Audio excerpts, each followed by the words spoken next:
Hey everybody, what is going on? This is Anthony with the VR Game Rankings YouTube channel, and this is the infrequent video series. It's kind of whenever it happens, it seems to happen.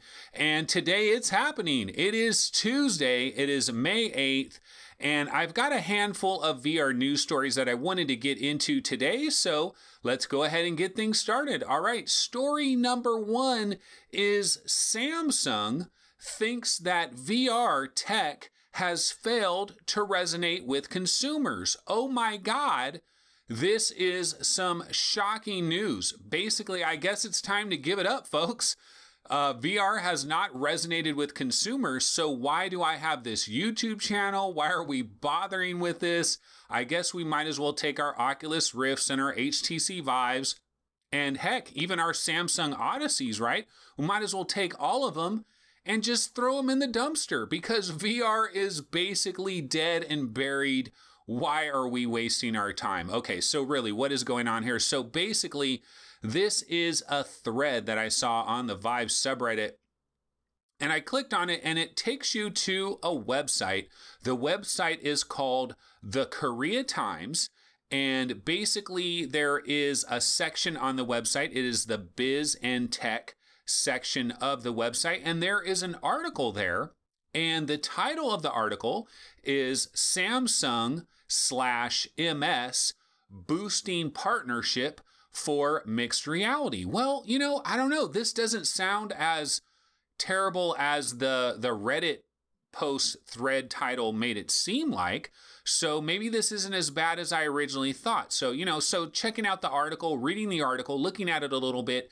And the thing is, when you first take a look at this article, you're going to see some pictures right at the very beginning. It has a big picture of a lady, a big picture of a guy. They're both wearing a Samsung Odyssey headset, and they're both doing a relatively goofy VR pose. You know, we've seen it a million times. It's basically one leg is up in the air, two hands are holding a controller, and the headset is looking in a certain direction. It's kind of this VR pose that we've seen a million times, right? So they have this, nothing unusual, nothing abnormal about any of this, but you look at the caption for this picture, and the caption says something about, this is Samsung's Odyssey headset, which supports both virtual reality and augmented reality. No, it doesn't. Sorry to be the bearer of bad news here, but the Samsung Odyssey does not support augmented reality in any way, shape, or form. In fact, all of the Microsoft mixed reality headsets, although they're called mixed reality and Windows mixed reality and all this stuff, none of these headsets actually have anything to do with augmented reality whatsoever. So that's one of the things that you see when you first get into this article. So already you're kind of wondering about the source of this article. Do they really even know what they're talking about here? Because they're saying that this Samsung Odyssey supports augmented reality. It doesn't. So there's already bad information right off the get-go. But basically, you're probably going to hear some doom and gloom in regards to this article. And the reason you're going to hear this doom and gloom is because they have an unnamed source, supposedly a Samsung official, an unnamed Samsung official that had a quote, and the quote is a little bit on the negative side. I'll go ahead and read this quote. Here is what this unnamed Samsung official had to say.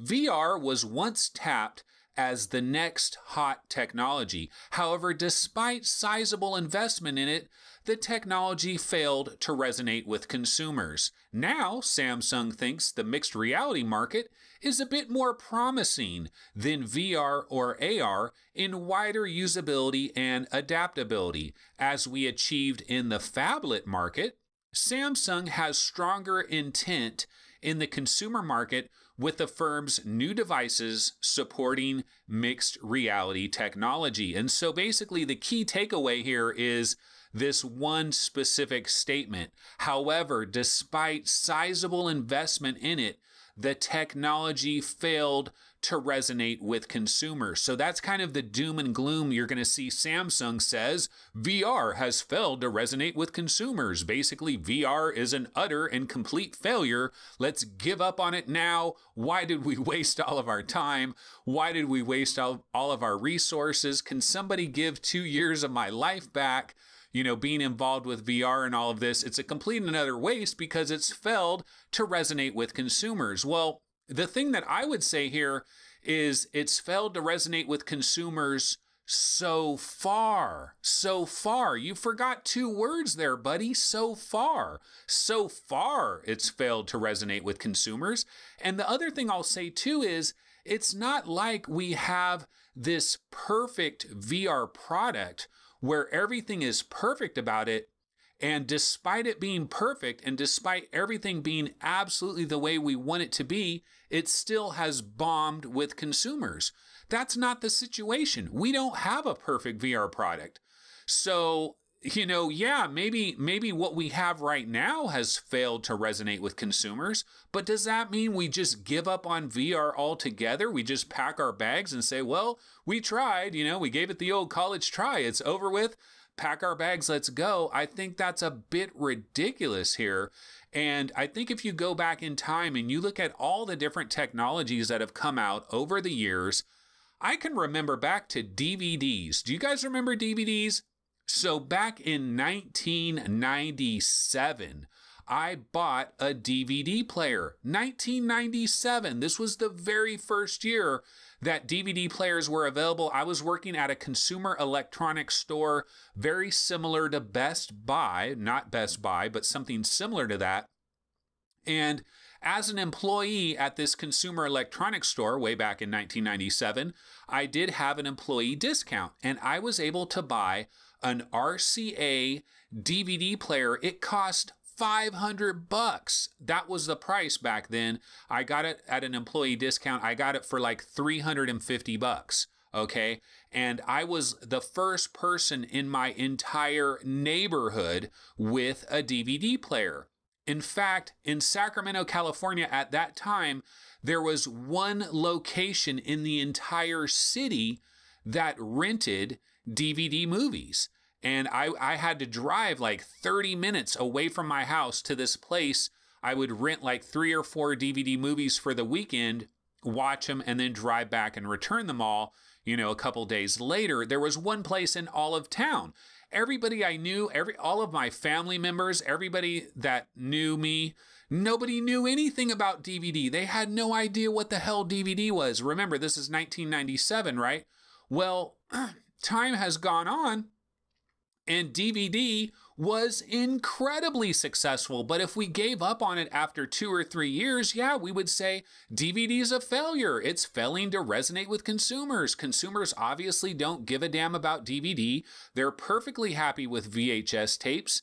Why are we wasting our time here? So what I'm trying to say here, it is way too freaking early to give up on any kind of technology, especially when you haven't provided a product that has delivered everything flawlessly. You know, if you provide a product that delivers everything flawlessly and it still fails to resonate, that's a completely different story, but we haven't got there yet. So anyway, that is this Samsung story that is causing a little bit of ruffled feathers out there. Okay, so let's get into story number 2. Story number 2 is Samsung related, and in fact, it has to do with this very same article, because one of the headlines that you're also probably going to see is you're going to see that Samsung is showing off some super advanced AR VR headset late August in Berlin at the IFA show. You're probably going to see some stuff like this. Yes, this was in the article as well. And basically, again, like this article is saying,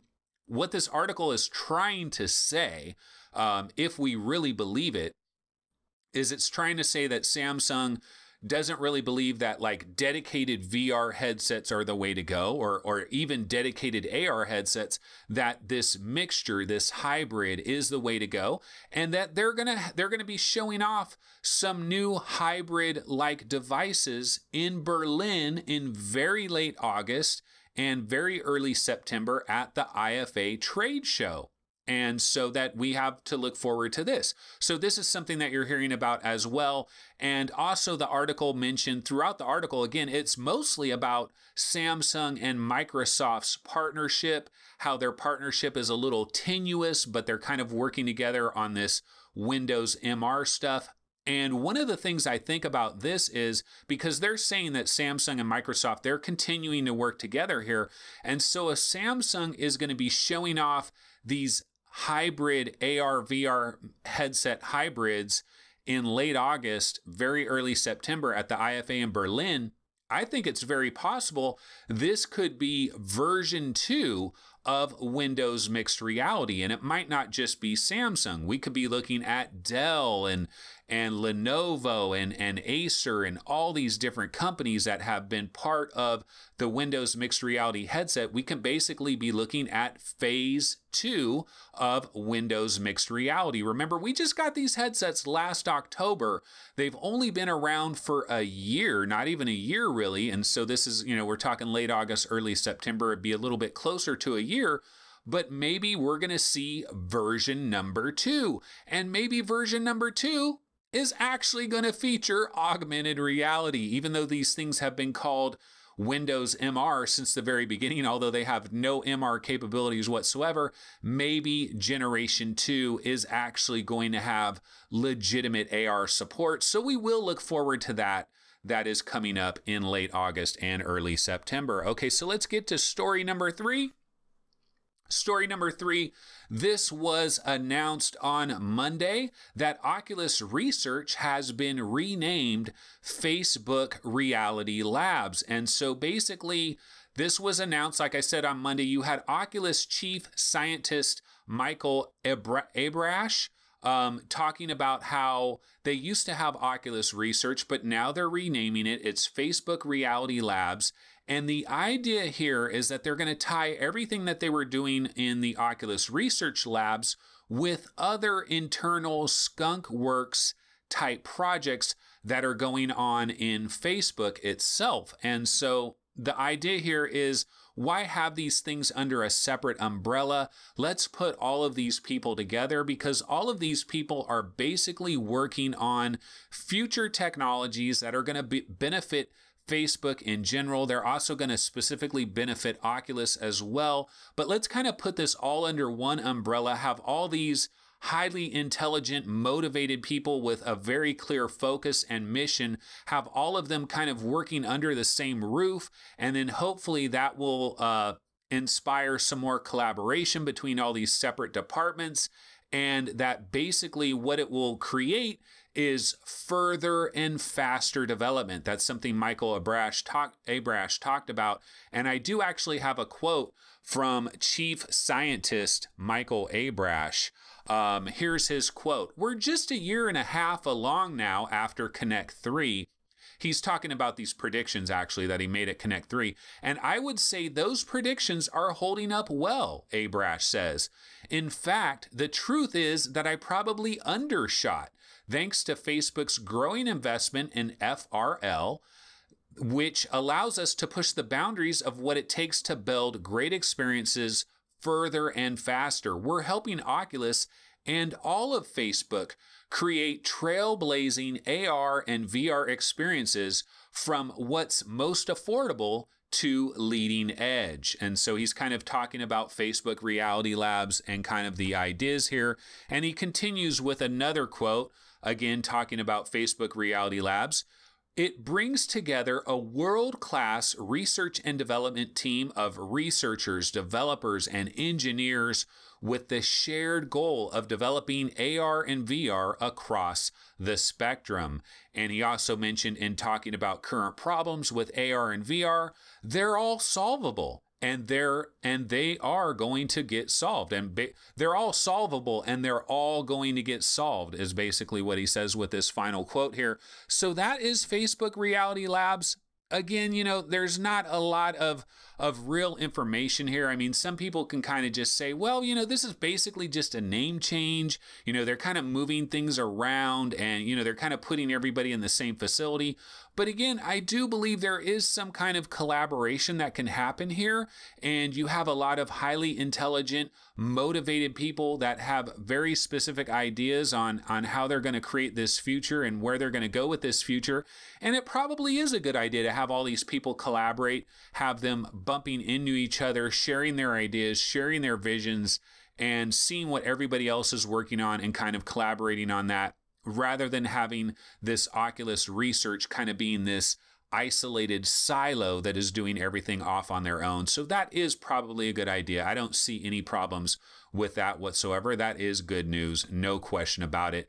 And I got to tell you, Mark, if you ever want to invite a few journalists or wannabe journalists to Facebook Reality Labs, I would love to get in there. It'd be kind of like Willy Wonka and the Chocolate Factory, you know? You're basically like, I'm imagining you step into the Facebook Reality Labs. It's like stepping 10 years into the future. You're seeing stuff that the regular public is probably not going to see for another 10 years. That would be super awesome.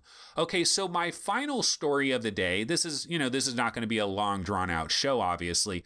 Final story of the day, CoolPaintr VR is available today for PlayStation VR. You can pick this up for $19.99. So what is CoolPaintr VR? Well, hey, we've had Tilt Brush for our Oculus Rifts. We've had Tilt Brush for the HTC Vive. We've had Tilt Brush for these Windows mixed reality headsets for a long time. Tilt Brush has been very established. But does the PlayStation VR have its own version of Tilt Brush? You know, what are you going to show your grandma when you bring your PlayStation VR over to her house for 4th of July or for whatever, you know, for Thanksgiving or whatever? What are you going to show grandma? There's no Tilt Brush program to show grandma. Well, my suggestion, put grandma in the shark cage. See what happens when grandma is in the shark cage. But now we get CoolPaintr VR, and this is very much like Tilt Brush. It kind of has that design and that style, so this will allow you to get very creative. One thing I can remember though is back to PlayStation VR's launch, there was a demo for Harmonix Music VR. And part of the demo within Harmonix Music VR, there's this easel mode where you take two PlayStation VR, you take two Move controllers and you're painting and doing stuff, and it is almost exactly like Tilt Brush. It is very similar. It's kind of like Tilt Brush Junior. Not only that, the music is pumping and your little designs start shaking and vibrating to the music, very much as Tilt Brush does as well. So we kind of did have a Tilt Brush on PlayStation VR. It was just kind of hidden within Harmonix Music VR in the easel mode. But now with CoolPaintr VR, this is more of a full-featured program with a lot of different abilities here that people can get into. The developer is Singular People, and they've basically taken that a step further and created this more in-depth creation suite to do a lot of creative things, and you can save some of your creations on their website. You can take a USB thumbstick with your music, connect it to your PS4, and you can be listening to music as you're creating things. So there's lots of interesting things to do here. It is available now, $19.99. Haven't tried it myself personally, but it does look pretty cool. Okay, guys, that's basically going to wrap it up. Wanted to get some kind of video out there. Mission accomplished. So I will see everybody next time. Take it easy. Later.